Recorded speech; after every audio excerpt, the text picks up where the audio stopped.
में India TV में हूं पिनास त्यागी। युद्ध के एक और एपिसोड के साथ हम हाजिर हैं। अग्नि 5, प्रलय, पृथ्वी 2, आकाश प्राइम, अस्त्र। ऑपरेशन सिंदूर के बाद हिंदुस्तान की ओके टेस्टेड वेपन की फेहरिस्त जो है वो बेहद लंबी है। सरकार लगातार घातक हथियारों के ऑर्डर दिए जा रही है और अग्रेसिवली परचेज कर रही है। न्यूक्लियर बॉम्ब की धमकी देने वाले मुनीर को अग्नि 5 की तपिश दूर से ही अच्छी खासी महसूस हो रही होगी। प्रधानमंत्री मोदी बार बार कह रहे हैं दुश्मन को पाताल तक जाकर मारेंगे, हथियार तैयार हैं। सेना प्रमुख कह रहे हैं युद्ध जल्द कभी भी हो सकता है, तैयार रहना है। तो इस बार क्या होगा? इन घातक हथियारों के टारगेट पर कौन होगा? अब मुनीर का क्या होगा? पाकिस्तान का क्या होगा? इसी पर करेंगे बात। हमारे साथ खास मेहमान इस वक्त जुड़ चुके हैं। मेजर जनरल संजय मिश्र हमारे साथ इस वक्त हैं। जोरदार तालियों से स्वागत करें उनका। मेजर जनरल वीके दत्ता हमारे साथ हैं, डिफेंस एक्सपर्ट। हमारे साथ एनएनडी दुबे जी हैं, पूर्व डीआईजी बीएसएफ। जोरदार तालियों से स्वागत करें उनका। और वैभव सिंह, जियोपॉलिटिकल एक्सपर्ट, हमारे साथ इस वक्त जुड़ चुके हैं। हमारे खास मेहमानों से हम बात करें, लेकिन उससे पहले जरा सुन लीजिए कि प्रधानमंत्री मोदी ने दुश्मन देश पाकिस्तान को और आतंकियों को क्या कुछ संदेश दिया है। जरा उनकी गर्जना सुनिए, फिर बात करेंगे। भारत में आतंकवादी भेजकर हमले करा के कोई बच नहीं सकेगा। आतंकवादी चाहे पाताल में क्यों न छिप जाए, भारत की मिसाइलें उन्हें दफन करके रहेगी। तो मिसाइलें दफन करके रहेंगी, ऐलान कर दिया है देश के मुखिया ने, देश के प्रधानमंत्री ने। मेजर जनरल दत्ता साहब, भाई न्यूक्लियर ब्लफ तो हमने सारी दुनिया के सामने बता दिया कि नहीं डरेंगे धमकी से। उल्टा अब हम अग्नि 5 न्यूक्लियर केपेबल, जब हम इसका परीक्षण करते हैं, सफल टेस्ट लॉक करते हैं, मुनीर को कैसा फील हो रहा होगा? बिल्कुल पिनास, देखिए ऐसा है, भारत की जो अपनी शक्ति है, अपनी आत्मनिर्भरता, जिसमें हमने लगातार अपनी मिसाइल्स का जो प्रोडक्शन शुरू किया, अलग अलग प्रकार की मिसाइल्स हैं, चाहे वो शॉर्ट रेंज हो, मीडियम रेंज हो, न्यूक्लियर कैपेबल हो, क्रूज मिसाइल्स हों, इंटर कॉन्टिनेंटल बैलिस्टिक मिसाइल्स हों, उसके अंदर हमारा दुनिया के किसी भी बड़ी शक्ति के साथ आप तुलना कर सकते हैं। हम किसी से कम नहीं। हमारी जो क्षमता है हर प्रकार की मिसाइल के अंदर, मैं आपको उनके नाम भी बाद में गिनाऊंगा, वो हमारे सब कॉन्टिनेंट के अंदर, चाहे वो चीन हो, पाकिस्तान हो, या कोई भी ऐसा टारगेट हो इस इलाके के अंदर जो 5 से 7 हज़ार किलोमीटर के भी अंदर हो, हम उसको तबाह कर देंगे। और ये क्षमता हमने ऑपरेशन सिंदूर के दौरान पाकिस्तान के जब टारगेट चुन चुन के हमने उड़ाए, उनकी नूर खान एयरबेस, उनके 11 और एयरफील्ड, जो उनके रनवे हमने तबाह कर दिए, उनके बंकर हमने तबाह कर दिए। और कई जगह तो ये भी सुनने में आया कि वो जो पताल में उनके अंडरग्राउंड कमांड पोस्ट थे, वो अभी तक वहाँ से डेड बॉडी नहीं निकाल पाए हैं। तो कहने का मतलब ये है, जो हमारे प्रधानमंत्री बोल रहे हैं कि अग्नि 5 का जो हमने टेस्ट किया, अग्नि 5, अग्नि 1 से हमने शुरू किया, अग्नि 5, अभी जो अग्नि 5 की कैपेबिलिटी है, वो एक ऐसी मिसाइल है जो अपनी एक मिसाइल मल्टीपल, मतलब वो एक से ज़्यादा 5, 6, 7 मिसाइलें और वॉर हेड जाके लेके जा सकती है। और वो मिसाइल टारगेट के ऊपर जाने के बाद उसके जो 5-7 और मिसाइलें निकलेंगी, वो अलग अलग टारगेट को इंगेज करेंगी, बिल्कुल एक्यूरेटली, प्रिसीजन गाइडेंस के साथ। तो ये हमारी जो क्षमता है मिसाइल्स की, मैं आपके दर्शकों के लिए, हमारी ऑडियंस के लिए और पूरे देश के लिए बताना चाहूँगा। अगर मैं अग्नि सीरीज की बात करूं, अग्नि 1 से चालू किया हमने, अग्नि 1, अग्नि 2, अग्नि 3, अग्नि 4, अग्नि 5, ये न्यूक्लियर भी हैं और कन्वेंशनल भी, हमने इनको कन्वर्ट कर दिया। तो जो प्रधानमंत्री साहब बोल रहे हैं कि तुम पताल में भी छुप जाओगे, तो हम तुम्हें पताल के अंदर भी गाड़ देंगे, बिल्कुल। और ये जो B-2 बम्बर इस्तेमाल किया था अमेरिका ने, किसके खिलाफ? ईरान के न्यूक्लियर साइट्स के खिलाफ। हमारी क्षमता उससे भी ज़्यादा है। हमें हवाई जहाज भी भेजने की जरूरत नहीं है। हमारी मिसाइल बिना किसी पायलट के टारगेट को लॉक करने के बाद जब हम बटन दबाएंगे, वो मिसाइल 10 मीटर के मतलब ईपीआई में जाके वहां टारगेट को हिट करेगी। तो ये हमारी क्षमता है। तो क्षमता से दुश्मन कितना खौफ खा रहा है। वेस्टर्न सर, इस बार टारगेट पर क्या होगा? मोदी जी ने एक बार फिर से दोहरा दिया है कि मिसाइलें बहुत सारी है, अब की बार टारगेट पर क्या होगा? मुनीर की टेंशन कितनी हाई होगी? देखिए, टारगेट तो कई प्रकार के हैं। आपने ऑपरेशन सिंदूर में देख ही लिया है। रनवेज हैं, हमने इनके टेररिस्ट इंफ्रास्ट्रक्चर, टेररिस्ट कैंप्स को डिस्ट्रॉय किया है। लेकिन इस टाइम मेरे ख्याल टारगेट और बढ़ के होंगे। पहली बात तो जैसे कराची पोर्ट है, आपने देखा भारतीय नेवी, इंडियन नेवी बिल्कुल इस्तेमाल नहीं हुई थी। हम वहाँ पर पॉइस थे, पूरे लड़ाई के लिए तैयार थे। लेकिन इस टाइम अगर लड़ाई होती है, क्योंकि आपने आज पूछा भी क्या लड़ाई हो सकती है, और आपने बताया आर्मी चीफ का भी स्टेटमेंट है, मैं लड़ाई के लिए तैयार रहना है। और ऑपरेशन सिंदूर अभी भी जारी है, वो ख़त्म नहीं हुआ है। तो कहने का मतलब है, इनके पहली बात कराची पोर्ट, उसको तो बिल्कुल तबाह कर दिया जाएगा। दूसरा, इनका जो कमांड कंट्रोल स्ट्रक्चर है, देखिए कमांड कंट्रोल स्ट्रक्चर वो होता है जो सेंटर ऑफ ग्रेविटी होती है एक देश की, जहाँ से पावर एमिनेट होता है और डिसीजन मेकिंग होती है। वो कहाँ पर है? वो है इनके मुनीर के पास। मेरे ख्याल इनका मेन टारगेट तो हम इसको आसिम मुनीर को ही करना चाहेंगे, क्योंकि जब वो खत्म होगा, आप देखिएगा उनकी सेना के अंदर आज आक्रोश बहुत है सीनियर ऑफिसर्स के प्रति। देखिए, हम 2 जनरल्स हैं भारतीय सेना में, हमने नौकरी की है। हमारा जो एक रिश्ता होता है जवानों के साथ, इतना अच्छा होता है, और जवान आज भी हमें याद करते हैं। लेकिन आपने कभी पाकिस्तान आर्मी में देख लिया है एक नज़ारा, आज मई 2023 में कोर कमांडर के घर जलाए गए, उनके मिलिट्री बेसिस को अटैक किया, उनके एयर बेसिस को जलाया गया। किसने किया? वहाँ के अवाम ने। तो कहने का मतलब है, भारत जब कुछ भी करेगा, कोई भी हमला करेगा, और टारगेट बहुत हैं, अनेक हैं, लेकिन प्रायोरिटी करके तो मैं बोलना चाहूँगा इनके command control structures, strategic targets हैं, जो इनके ब्रिजेस हैं, जो इनके कम्युनिकेशन नेटवर्क्स हैं, इनको पूरा तबाह करो। और मिलिट्री इंस्टॉलेशन में जहाँ इनकी वॉर मेकिंग मशीन है, जहाँ पर हथियार बनते हैं, जहाँ पर इनका ऑर्डिनेंस के ये सारे एम्यूनिशन फैक्ट्री वगैरह है, सब बर्बाद करेंगे, इनको आइसोलेट कर देंगे। देखिए, बैटल फील्ड में आइसोलेशन बहुत जरूरी है। साथ में जो सिपेक है, ये सिपेक कॉरिडोर जो है, जो चाइना से जा रहा है ग्वादर तक, उसको भी हम टारगेट करेंगे, क्योंकि वही तो एक सबसे बड़ी उनकी ग्वादर पोर्ट। तो टारगेट्स के ऑप्शंस तो बहुत हैं।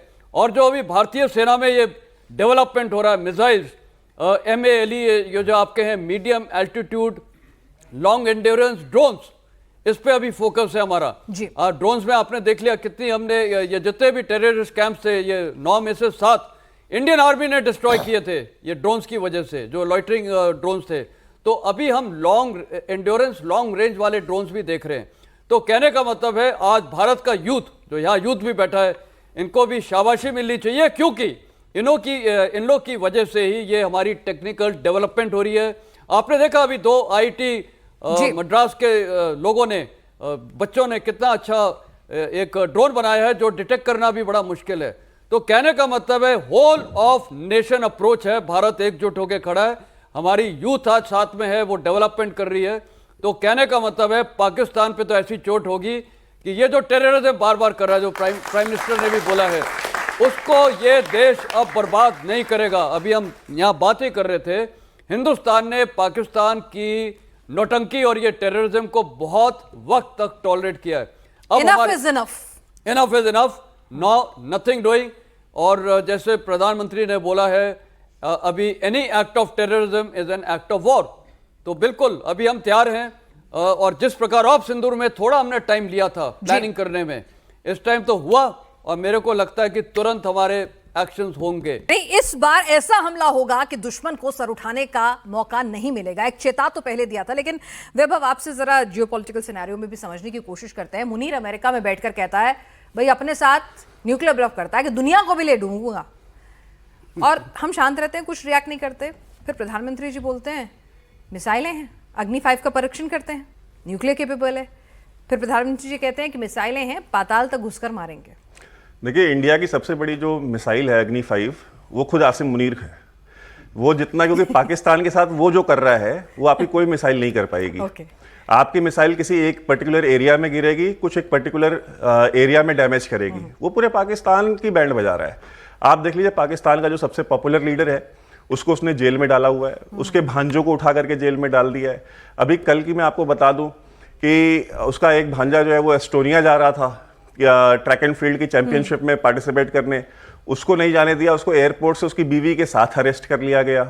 ठीक है, तो ये जब आप अपनी आवाम के साथ, अपने जो आपके देश का वजीर आजम था, प्राइम मिनिस्टर था अभी 3 साल पहले तक, आप उसके साथ ये काम कर रहे हैं, तो आपकी अपनी आवाम में आपकी क्या पॉपुलैरिटी होगी? एक बात इसको ये समझिए। दूसरा कि जो आपके सेक्टर कमांडर्स हैं आईएसआई के पाकिस्तान के अंदर, स्पेशली पंजाब में तो counter terrorism department CTD Faisal Chattha जो इस समय उसको कमांड कर रहा है, और ब्रिगेडियर फाइक जो कि इस समय आईएसआई का सेक्टर कमांडर है वहां पे, इन दोनों ने मिल करके जो वहां पूरे पंजाब, पाकिस्तान क्या है, पंजाब जी, पंजाबी माइंडसेट, पंजाबी आवाम, पंजाबी फौजी हैं 80-90% और पंजाबी ही ऑफिसर्स हैं। तो पाकिस्तान जो है पूरा, वो पूरा पाकिस्तानी पंजाब जो सूबा है उसके ऊपर निर्भर करता है, पूरी फौज भी वही चलाते हैं। अब उस पंजाबी आवाम के अंदर आप अपने 2 ऑफिसर्स बिठा करके जिसको दिल चाहा जब चाहा उसको उठा लिया, उसकी बीवी को उठा लिया, उसकी बहन को उठा लिया, खुद अपने रिटायर्ड फौजी जो पाकिस्तानी आर्मी से रिटायर्ड है, अगर वो इमरान खान के सपोर्ट में बोल रहे हैं लंदन में बैठ के, अमेरिका में बैठ के, तो यहां पे उनकी बहू बेटियों को उठा लिया जा रहा है, उनको उठा करके जेलों में डाल दिया जा रहा है। तो जब आप इस तरह का जंगल लॉ भी इस तरह का नहीं होता जिस तरह का वहां पे वो चला रहे हैं, तो आसिम मुनीर जो अपनी खुद की पाकिस्तानी सोसाइटी के साथ, मुल्क के साथ जो कर रहा है, वो अपने आप में सबसे बड़ी मिसाइल है इंडिया की, और इंडिया को फैसिलिटेट करना चाहिए, इंडिया को करना चाहिए कि भाई आप और करो, ताकि जो कहते हैं ना ताबूत में जो आखिरी कील है पाकिस्तान के, वो खुद आसिम मुनीर ही ठोक रहा है, और आपको उसको हथौड़ी खुद अपने हाथ से देनी चाहिए। देखिए, कुत्ता आपको काटता है, आप पलटे कुत्ते को थोड़ी काट लेते हैं, ठीक है, वो उसका नेचर है, कुत्ता उसी तरह से ही बर्ताव करेगा, आपको उसकी तरह बनने की जरूरत नहीं है। तो हमने उसका जो जवाब दिया है, हमने अपने एक्शन से जवाब दिया है। हम चाहे हमारी एडवांस्ड डिफेंस टेक्नोलॉजी हो, चाहे हमारा डिफेंस कॉपरेशन हो हमारे अलाइज के साथ, चाहे वो इजराइल के साथ हो, चाहे वो रशिया के साथ हो, हम उसमें अपना जो काम है हम ना चुपचाप कर रहे हैं। कहते हैं ना कि जिनके एक्शंस बोलते हैं ना, उनको उनके वर्ड्स को बोलने की जरूरत नहीं पड़ती। ठीक है, आप अपने एक्शन से बोल रहे हैं। और पाकिस्तान तो देखिए, आप ये उम्मीद लगा सकते हैं कि पाकिस्तान सुधर जाएगा, आतंकवाद बंद कर देगा और हमारे कुछ बोलने से जो है वो नहीं करेगा, ऐसा नहीं होगा। आपको इस तरह के एक्शंस लेने पड़ेंगे। पाकिस्तान की एग्जिस्टेंस के लिए उनको एक एग्जिस्टेंशियल थ्रेट चाहिए कि पाकिस्तान का एक दुश्मन है जो पाकिस्तान को खत्म करना चाहता है, खा जाना चाहता है। वो दुश्मन कौन है? वो अफगानिस्तान नहीं हो सकता, वो ईरान नहीं हो सकता, वो चीन नहीं हो सकता। वो दुश्मन कौन है? वो हिंदू भारत हो सकता है। ये वहां पे बचपन से बच्चों को मदरसे में पढ़ाया जा रहा है। 2.5 करोड़ बच्चा पाकिस्तान में स्कूल नहीं जाता, और वो 2.5 करोड़ ऐसा नहीं कि स्कूल नहीं जा रहा है तो मदरसे जा रहा है, वो मदरसे भी नहीं जाएगा। तो ये जो 2.5 करोड़ बच्चा है, ना मदरसे जा रहा है ना स्कूल जा रहा है, तो एक एंडलेस सप्लाई है आतंकवादियों की उनके पास। आप कितनी मिसाइलें मारेंगे इन 2.5 करोड़ को मारने के लिए, जरा मुझे बताएं। आपको आसिम मुनीर जैसे लोग चाहिए पाकिस्तान के अंदर, जो उस मुल्क को खुद अंडू करें, उसकी कब्र वो अपने हाथ से खोदें, और वो उसमें सक्षम है, पूरी तरह से केपेबल हैं, और वो करते आ रहे हैं। आपको बस उनको फैसिलिटेट करना है। और आसिम मुनीर अगर ये बात नहीं बोलेगा कि हम न्यूक्लियर बम चला देंगे, हम आधी दुनिया को लेके जाएंगे, तो आप मुझे बताइए उसके पास और क्या है बोलने को? क्या पाकिस्तान की अर्थव्यवस्था के ऊपर वो बोलेगा? कि पाकिस्तान में कोई आईटी का रिवॉल्यूशन हो रहा है उसके ऊपर बोलेगा? कोई एग्रीकल्चरल रिवॉल्यूशन हो रहा है उसके ऊपर बोलेगा? और उस बम के अलावा उन भिखारियों के पास है क्या बोलने को? ले दे करके एक चोरी का बम है, ले दे करके एक चोरी का बम है जो चीन से मंगाया, हरा पेंट किया, उसको चांद तारा बना दिया, वो पाकिस्तानी हो गया। ठीक है, वो भी खुद से बनाया नहीं है। तो उस चोरी के बम के अलावा उस पाकिस्तान की अचीवमेंट क्या है? एक अचीवमेंट थी, एक साइंटिस्ट था, ठीक है, लेकिन वो अहमदी मुसलमान था, तो उसको ठुड्डे मार के जो है मुल्क से बाहर निकाल दिया। मरना तक जो है पाकिस्तान में नसीब नहीं होने दिया डॉक्टर अब्दुल सलाम को। एक नोबेल लॉरेट था उनके पास। पाकिस्तान में हीरो नहीं है। एक जो हीरो है दूसरा, जिसने वर्ल्ड कप जिताया था, उसको जेल में डाला हुआ है। तो क्या है बोलने के लिए उनके पास? बम है, उसी बम को लेकर के वो पूरी दुनिया में घूमते, पूरी दुनिया को ब्लैकमेल करते हैं कि अगर हम नहीं रहे, फौज नहीं रही, तो ये बम जो है ये तालिबान के हाथ में चला जाएगा, ये आतंकवादियों के हाथ में चला जाएगा, ये बोल के वेस्ट को ब्लैकमेल करते हैं। फिर यही बम दिखा करके हमको ब्लैकमेल करने की कोशिश करते हैं। हमने ये कहा कि भाई वेस्ट ब्लैकमेल हो, डोनाल्ड ट्रंप यूरोप ब्लैकमेल हो, हम ब्लैकमेल नहीं होंगे।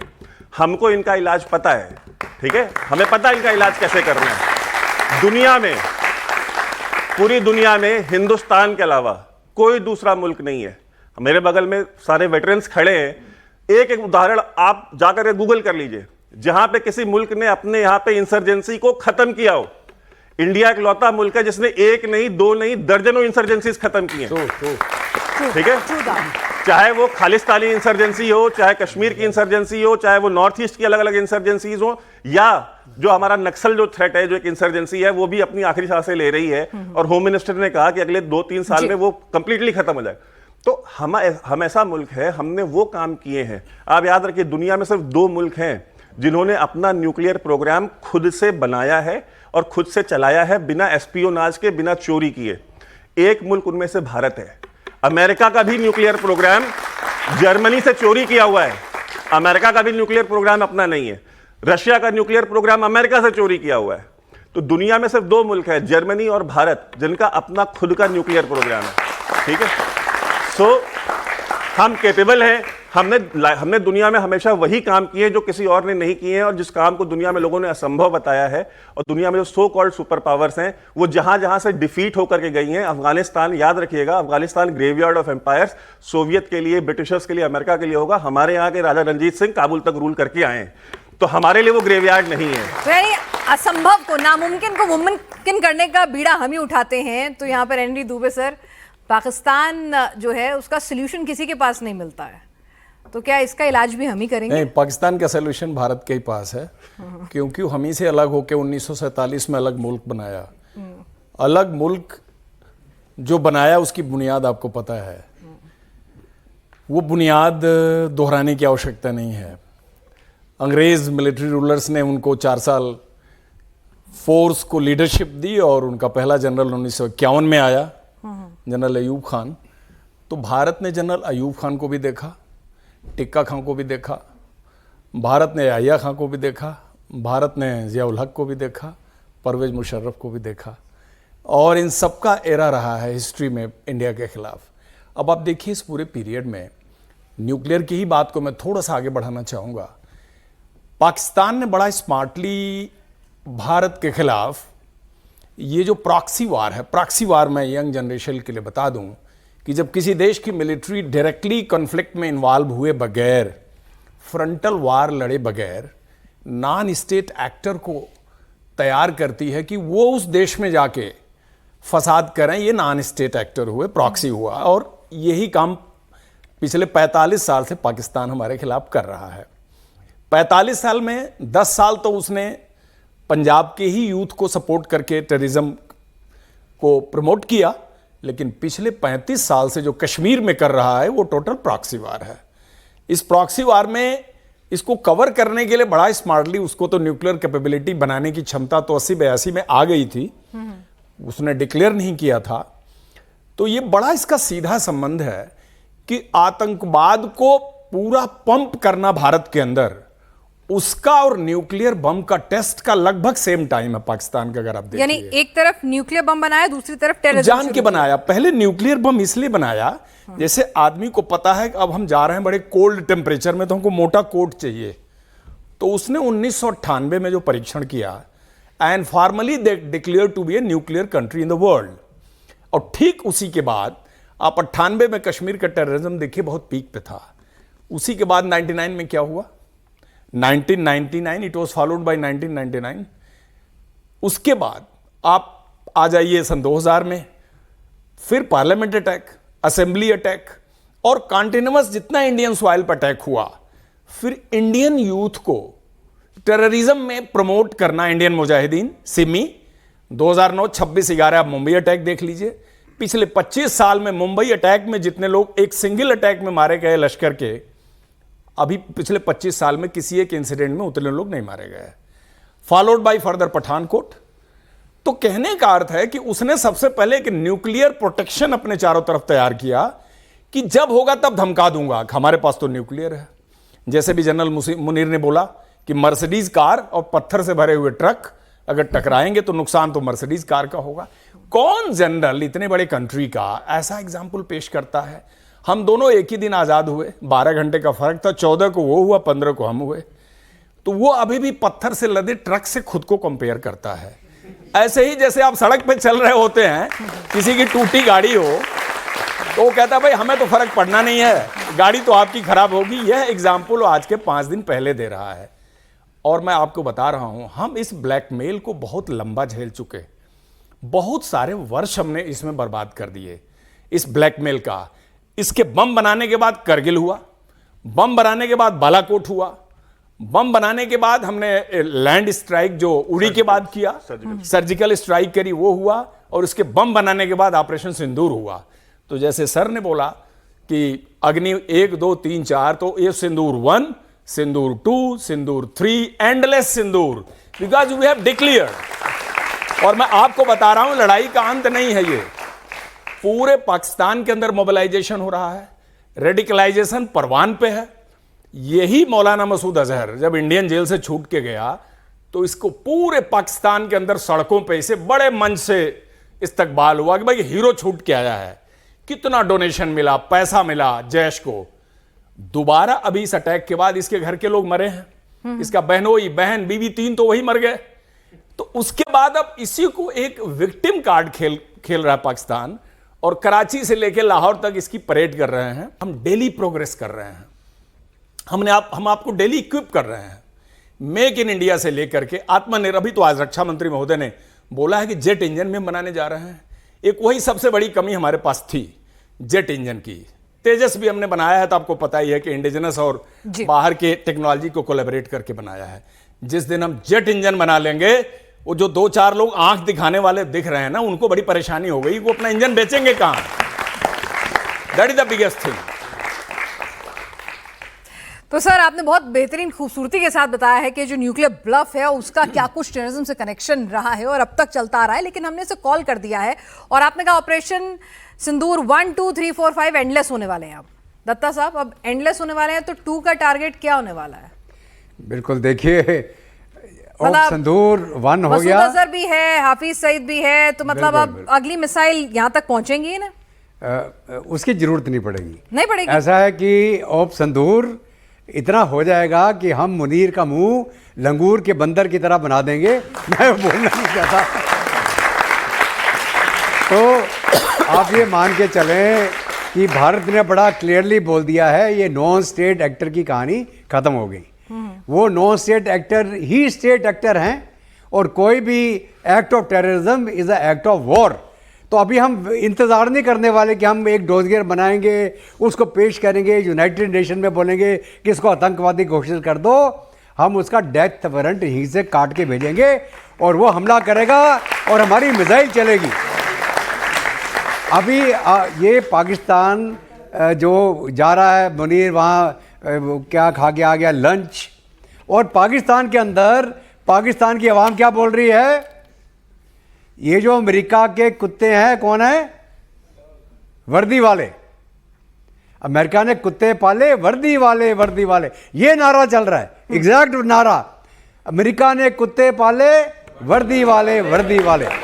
ठीक है, तो ये जो कुत्ता है, ये कुत्ते की मौत मरेगा ये। और एक जो देश जिसका अपना कोई वजूद नहीं है, इसको कोई टुकड़ा फेंके उसके पास दुम हिलाने चला जाता है। तो यही कुत्ते की होता है ना, आप किसी को बुलाएं, बेचारे को खाना खिलाएं, वो आपके घर के बैठ के दुम हिलाएगा। चाहे चीन खिला दे तो दुम हिलाएगा, अमेरिका खिला दे तो दुम हिलाएगा, सऊदी खिला दे तो दुम हिलाएगा। ठीक है, तो अभी आप ये मान के चलें, ये अगले टारगेट क्या होंगे? हाफिज सईद के साथ में मुनीर भी जाएगा। अभी ऐसा है कि बड़ी पुरानी कहावत है, 2 किश्ती पे सवार हमेशा डूबता है।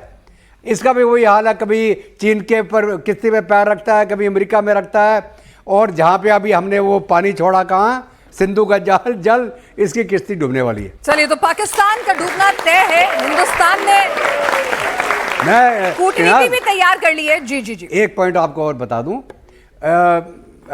ट्रम्प टैरिफ, हम अभी गए कहाँ? फ्रांस। सैफ्रॉन इंजन्स की डील कर दी हमने अपने, किसके लिए? एमका के लिए। Tejas, AMCA, mark 1, mark 2, mark 2 and above.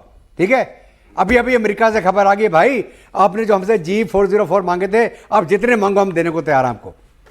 62 crore का डील था जो बहुत सालों से लटका रहा है। अब उसको पता चला कि भारत के साथ तुम गुल्ली डंडा नहीं खेल सकते, तुम आंख दिखाओगे तो हम चश्मा लगा के कहीं और देख लेंगे, हमें कोई फर्क नहीं पड़ता है। ये अभी है। चलिए, तो ये न्यू इंडिया है और हमारे न्यू नॉर्मल भी हमने डिफाइन कर दिए हैं। लेकिन इस बीच वेस्टर्न सर, पाकिस्तान के अंदर एक अलग पैनिक है। हिंदुस्तान बार बार कह रहा है कि भाई हमें आपसे युद्ध नहीं लड़ना है, हम तो आतंक को सफाया करेंगे और करते रहेंगे, या तो आप सुधर जाओ नहीं तो फिर हम करेंगे जो करना है। लेकिन वहां पे इस वक्त बड़ा पैनिक है। हमारी मिसाइलों को डिस्कस कर रहे हैं वेट लेंथ, पैनिक है हमारी अग्नि को लेके, प्रलय को लेके, ब्रह्मोस को लेकर, हमारे नए हथियार समझौतों को लेकर। इस वक्त बहुत ही पैनिक सिचुएशन में वहां पर आवाम नजर आ रहा है। बिल्कुल पैनिक तो उनके ऊपर होगा, कोई डाउट ही नहीं है। भारत की देखिए शक्ति उन्होंने ऑप सिंदूर में देखी है। सबसे बढ़िया इस टाइम ये हुआ ऑप सिंदूर के दौरान, जितनी भी पहले विजुअल्स आए थे टीवी चैनल्स में, सारे पाकिस्तान के यूट्यूबर्स ने डाला था। तो जितने भी हमने स्ट्राइक किए हैं, हमने खुद देखा है, तो वहाँ की दुनिया ने देखा है, वहाँ के लोगों ने देखा है, तो वहाँ पर ऑब्वियसली डर का माहौल तो है और होना भी चाहिए। सवाल ये उठता है कि पहली बात, हम पाकिस्तान का बार बार नाम ले रहे हैं, हमें यह समझना चाहिए पाकिस्तान पहली बात एक देश कहलाने योग्य नहीं है, और इसका कारण यह है वो आर्टिफिशियली क्रिएटेड देश है। हमने आज़ादी की बात की, आज़ादी, हिंदुस्तान लड़ा था अपने आज़ादी के लिए अंग्रेज़ों के साथ, और हम आज़ादी के हकदार थे, हम अपनी लड़ाई में जीते। लेकिन अंग्रेज़ ने और मुस्लिम लीग ने मिलकर हमारे भारत से एक छोटा सा देश कार्व आउट किया, आर्टिफिशियल स्टेट, जिसका नाम है पाकिस्तान। तो पहली बात, वो एक आर्टिफिशियली क्रिएटेड स्टेट है, जिसका ना तो कोई हिस्ट्री है, ना ज्योग्राफी है, ना कल्चर है। क्योंकि मुनीर ने जब अपना स्टेटमेंट दिया था 16 अप्रैल को, उसने बार बार बोला था कि हिंदू और मुस्लिम अलग हैं, ना तो हमारा कल्चर मिलता है, ना ज्योग्राफी मिलती है, ना कुछ है, ना हिस्ट्री है। इनकी हिस्ट्री है ही क्या? हिस्ट्री है जो 1947 के बाद से हुई है, और वो हिस्ट्री यही है, टेररिज्म, आतंकवाद, रेडिकलिज्म। ये हमारे हिंदुस्तान के मुसलमानों को भी गुमराह करना चाहते हैं बार बार, ये मजहब की लड़ाई के ऊपर। और आपने देख लिया ऑप सिंदूर के दौरान पूरा हमारा पूरा देश एकजुट खड़ा था। हमारे में आज भी, हम सेना में हैं दोनों, सेना में हमने देखा और देश में देखा है कि हिंदू मुस्लिम की प्रॉब्लम है नहीं। पाकिस्तान में, मैं वहाँ पर जब अफगानिस्तान में था 3 साल के लिए, मेरे को कई पाकिस्तान के यंगस्टर्स मिलते थे। उनका बताऊं क्या बोलते थे? वी रिग्रेट पार्टीशन होना नहीं चाहिए थे। कहाँ हिंदुस्तान तरक्की करके पहुँच गया और कहाँ हम यहाँ पर हैं, हमें ना बिजली मिलती है, ना बेसिक मिलता है। तो जो वहाँ का यूथ है, मैं आज बोलूँगा वो है उनकी सेंटर ऑफ ग्रेविटी। ये मुनीर वगैरह आएंगे चले जाएंगे, they are just temporary. Pakistan की जो अवाम है, जो जनता है, और खासकर जो यूथ है, अगर वो बोलता है कि हमें पार्टीशन नहीं चाहिए था, और आपने देखा पीओके आज वापस भारत में आना चाहता है, बलूचिस्तान अपनी आज़ादी चाह रहा है, ये सिंध में वो अपना आज़ादी चाह रहे हैं, खैबर पख्तूनवा अफगानिस्तान के साथ जुड़ना।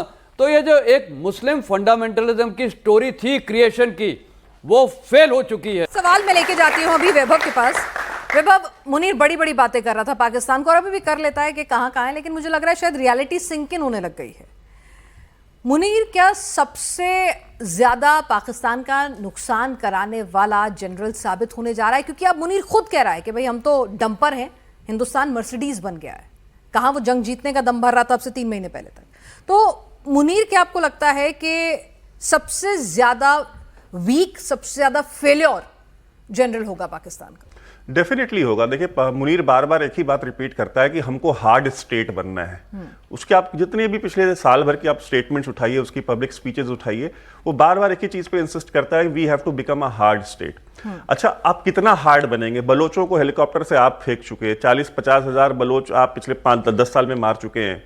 खैबर पख्तूनख्वा में गांव के गांव आपने जो है मोटर फायर कर करके आपने जो है फ्लैट कर दिया। F-16 अपनी आवाम के ऊपर, दुनिया में इकलौता देश जो अपनी आवाम के ऊपर फाइटर जेट से बॉम्बिंग करता हो, वो आप हैं।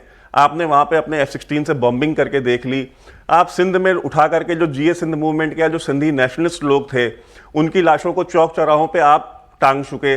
पंजाब के अंदर, साउथ पंजाब में जो गुर्बत में जो आवाम रह रही है, जो सराइकी पॉपुलेशन है, उसको जो है पानी के बिना, खाने के बिना आपने मार दिया। उनके बच्चों को उठा उठा के जबरदस्ती लश्कर तैयबा, जैश ए मोहम्मद में आपने भर्ती करा करके भेज दिया मरने के लिए। पीओजेके की जो जनता है उसकी नहरों का पानी, उसकी जो बिजली है, उनसे लेकर के जबरदस्ती आप पंजाब में आप खाते हैं, वहां के आवाम को आप मारते हैं। मतलब और कितना हार्ड स्टेट बनेंगे? और इस तरह हार्ड स्टेट तो यही बन सकते हैं जो उनकी अपनी एक थियरी है कि टैक्टिकल न्यूक्लियर वेपन्स। दुनिया में इकलौता जाहिल मुल्क है जो टैक्टिकल न्यूक्लियर बॉम्ब्स की बात करता है और कहता है कि जी टैक्टिकल न्यूक्लियर बॉम्ब्स हम इंडिया के ऊपर नहीं यूज करेंगे। अगर इंडिया इन्वेड करेगा, अगर इंडियन आर्मी घुसेगी पाकिस्तान के अंदर, तो हम ये टैक्टिकल न्यूक्लियर बम यूज करेंगे जो सिर्फ 1 किलोमीटर में या 500 मीटर में अपना एक्सप्लोजन करेंगे। तो आप मुझे बताइए, दुनिया का इकलौता जाहिल मुल्क है ना, वो कहता है कि मैं अपने ही मुल्क के अंदर न्यूक्लियर बम यूज करूंगा। पाकिस्तान कुछ भी कर सकता है। तो आप ऐसे मुल्क के साथ आप डील कर रहे हैं। तो आसिम मुनीर जो है, आसिम मुनीर जो बोलता है ना, वो आसिम मुनीर को आप मत देखिए, वो आइडिया ऑफ पाकिस्तान है। आइडिया ऑफ पाकिस्तान क्या है? Idea of Pakistan is basically hatred for Hindus. ये आपको एक्सेप्ट करना पड़ेगा। अगर आप इसको डिनाई करके किसी भी थ्योरी पे आप जाना चाहते हैं, you will always reach to a wrong conclusion. वो जो कौम है, वो कौम सिर्फ 2 चीजों पे मुत्तहिद होती है, यूनाइट होती है। एक है क्रिकेट और एक है एंटी हिंदू हेट्रेड। इसके अलावा तीसरी कोई भी चीज उस कौम को इकट्ठा नहीं करती। बाकी सारी चीजें उनको डिवाइड करती हैं, लिंग्विस्टिकली डिवाइड करती है, कल्चरली डिवाइड करती है, खाने पीने में, हर चीज में, कपड़े में, हर चीज में वो डिवाइडेड है। यूनाइट वो सिर्फ 2 चीज पे हैं, एक क्रिकेट के ऊपर है और एक हिंदू हेट्रेड के ऊपर है। अच्छा, इसमें भी वो बार बार उनकी जो कोशिश चली है, आप मुझे बताइए, मुशर्रफ की बात हुई, मुशर्रफ की जो सबसे बड़ी अचीवमेंट थी, जो मुशर्रफ ने सबसे ज्यादा पैसा जिस काम पे फूका, वो क्या था? वो कारगिल वॉर थी? नहीं। मुशर्रफ ने जो सबसे ज्यादा पैसा फूका वो बलोचिस्तान में मदरसे खोलने पे फूका। मुशर्रफ ने अपने टेन्योर के दौरान हजारों मदरसे खोले पूरे बलोचिस्तान में, बिकॉज उसको ये लगा कि यार यहाँ की जो प्रॉब्लम है वो ये है कि बलोच जो है वो रिलीजन के ऊपर डिवाइड नहीं हो रहा है। यहाँ पे जो हिंदू है वो नवाब अकबर बुख्ती के यहाँ पे रहता है, बुख्ती कबीले के साथ रहता है और उसको कोई परसिक्यूट नहीं कर रहा है। पंजाब में तो हमने मार मार के भूसा भर दिया, सबकी उनकी बेटियां उठा ली माइनॉरिटीज की। सिंध में हमने कर लिया, वहां में मियां मिट्ठू को पाल के रखा हुआ है। बलोचिस्तान में नहीं हो पा रहा, तो उसने मदरसे खोले। लेकिन क्या वो मदरसे भी सक्सेसफुल हो पाए? नहीं हो पाए। तो वो जो मुल्क है ना, वो मुल्क किसी एक चीज पे मुत्तहिद नहीं है सिवाय आपके हेट्रेड के। और आसिम मुनीर ने क्या किया? आसिम मुनीर ने क्या कि उसने सबको परसिक्यूट कर चुके थे, पंजाबी परसिक्यूट नहीं हुआ था, उसने अब पंजाबियों का परसिक्यूशन चालू कर दिया, फेलो पंजाबियों का। तो अब वो जो एक लास्ट बैस्टियन था उनके सपोर्ट का पंजाब में, अब वो भी उसने ऑलमोस्ट तोड़ दिया है। अब आप मुझे बताइए, लाहौर के कोर कमांडर के घर पे जब हमला हुआ, वो जो आवाम थी वो बलूचिस्तान से आई थी, वो सिंध से आई थी, वो खैबर पख्तूनख्वा से आई थी, वो फाटा से या वहां से आई थी? नहीं, वो सारी की सारी आवाम पंजाबी आवाम थी। तो पहली बार पंजाबी आवाम ने उनके ऊपर अटैक किया, जीएचक्यू रावलपिंडी पे हमला किया जी। तो आसिम मुनीर के ही टेन्योर में हुआ ना। तो आसिम मुनीर, मैं जैसा पहले भी कहा कि वो जिस रास्ते पे चल रहा है, आपके लिए सबसे बड़ी जो मिसाइल है वो आसिम मुनीर खुद है। मुनीर साहब हैं, कुछ भी कर सकते हैं, हमें तो सिर्फ वेट एंड वॉच करना है वैभव के हिसाब से। लेकिन यहाँ पर एनडी दुबे सर आपसे समझना चाहेंगे कि हमने ना अपने एक कहते हैं ना कि दुश्मन को बताया कि देख हमारे पास ये भी है, प्रलय भी है, अग्नि भी है, हमारे पास आकाश भी है, ब्रह्मोस कॉर्डर भी है, हाँ, फाइटर जेट इंजन भी बना रहे हैं, सब कुछ रेडी है, हम युद्ध के लिए तैयार हैं। ऑपरेशन सिंदूर से अब तक हम बार बार रोज बता रहे हैं हम तैयार हैं और मारेंगे भी। सुधर जाएगा या मारना ही पड़ेगा? नहीं, मारना पड़ेगा, सुधरेगा बिल्कुल नहीं पाकिस्तान। कोई स्कोप नहीं? मेरा इसमें ये कहना है बिल्कुल नहीं सुधरेगा। देखिए क्या है, ये जो बड़ी एक अजीब और बड़ी अच्छी बात हुई है, हाँ। वो ये हुई है कि ये जो 4 दिन का आपने घमासान देखा है, ये 4 दिन का घमासान भी भारतीय सेना का कोई 2-4 दिन का प्रिपरेशन नहीं था। कई बार क्या होता है ना, पाकिस्तान जैसे खुराफाती पड़ोसी का फायदा भी है। वो क्या होता है कि they always keep you prepared because you know that Pakistan can act and react any time in any way. अच्छा, उनके पास 2 तरह की सेना है। एक सेना तो वो खुद है जो कि कभी आगे नहीं आते, और दुनिया में एक ही सेना है जिसका कभी जीतने का हिस्ट्री नहीं है, उनका विकिपीडिया पर पेज ही नहीं है। दूसरी उनकी जो सेना है, जो इन्होंने जैसे कभी मदरसे की बात करी सिंह साहब ने कि परवेज मुशर्रफ ने बलूचिस्तान में खुलवाए, तो जो देवबंदी मदरसे हैं ना, ये उनकी फैक्ट्री है पूरे पाकिस्तान में जिहादी क्रिएट करने की। ये उनके पास मैन पावर है, वो कभी भी क्रिएट कर सकते हैं। लेकिन आप ये मत भूलिए कि पाकिस्तान के क्या ये लोग कभी नेशनल रिसोर्स बन पाएंगे? कभी नहीं बन पाएंगे। अब जो 4 दिन का हमारे साथ जो लड़ाई हुआ ना, ये 4 दिन ने बहुत कुछ एक्सपोज कर दिया, और सिर्फ पाकिस्तान का ही एक्सपोज नहीं किया। इन 4 दिनों ने दुनिया के कुल देखिए, कुल 57 या 51 मुस्लिम कंट्री हैं, इस्लामिक कंट्री हैं देखा जाए वर्ल्ड में। आप उसमें 2 कंट्री को छोड़ के क्या किसी इस्लामिक कंट्री, कोई इस्लामिक कंट्री पाकिस्तान के साथ खड़ा हुआ? मजहब की बात हम कर रहे हैं, मजहब के कार्ड के अलावा कोई कंट्री खड़ा हुआ? कोई कंट्री नहीं खड़ा हुआ। अब बात आती है कि इस देश जो 4 डेज का वार रहा है ना, आई ओपनर रहा है। जिन आकाओं के हथियार इन्होंने यूज किए वो परेशान, एक खुद परेशान। भारत ने जो एक प्रेसिजन काम किया, पहली बार रेड लाइन क्रॉस किया हम लोगों ने, और ये रेड लाइन बहुत पहले हमें क्रॉस करना चाहिए था। भारत ने ऑपरेशन सिंदूर में यह बता दिया कि ये मेरी रेड लाइन है। हम पंजाब में हिट करेंगे, हम कराची में हिट करेंगे, हम बहावलपुर से लेकर सियालकोट में हिट करेंगे, हम आपके जितने एयरबेस हैं उनका आर्मी हेडक्वार्टर हिट कर दिया। एक तरह से देखा जाए तो कितनी दूरी पर था ये उन्हें कभी अंदाजा नहीं था। और असेट्स, जिन कंट्रीज के असेट्स उन्होंने यूज करने की कोशिश की, उन असेट्स की कैपेबिलिटी पर एक बहुत बड़ा क्वेश्चन मार्क लगा है। और भारत ने अपनी कैपेबिलिटी को पूरा, जिसको कहते हैं एक्सरसाइज, भारत के लिए तो एक्सरसाइज था ये। सर को मैं ये सवाल खुद ही पूछना चाह रहा हूं, भारत के लिए तो युद्ध था ही नहीं है, ये मिलिट्री एक्सरसाइज था।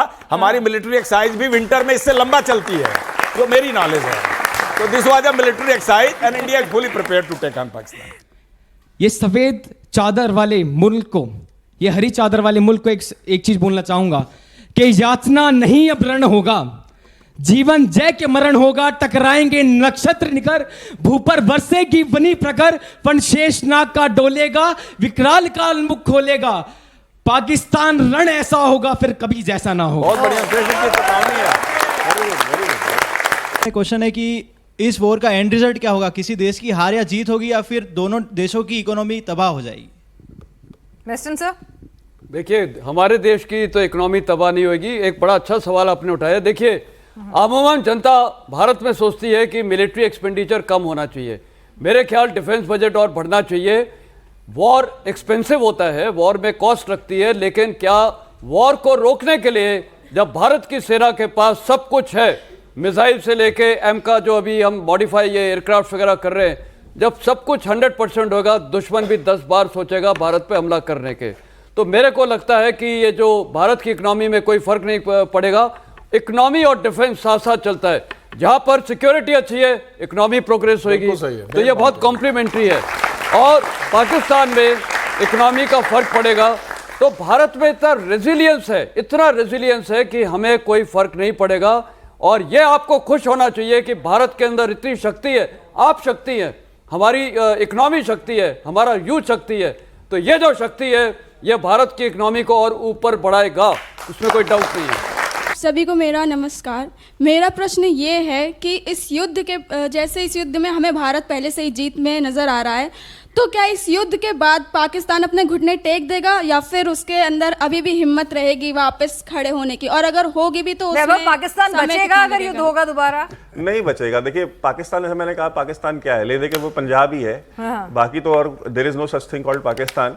और वो एक सूबा है, और आपकी एक अग्नि 5 भी काफ़ी है उसको ख़त्म करने के लिए। पंजाब खत्म हो गया, पाकिस्तान खत्म हो गया, बलोच अलग हो जाएंगे, सिंधी अपना देश चाहते हैं, पठान जो है इनके साथ रहना। बाचा खान के समय से आज तक, बाचा खान, अब्दुल गनी खान, असफंदियार वली खान से लेकर आज तक कोई तैयार नहीं उनके साथ रहने के लिए। अच्छा, टीटीपी जो है, टीटीपी क्या फिनोमेना है? तहरीक तालिबान पाकिस्तान।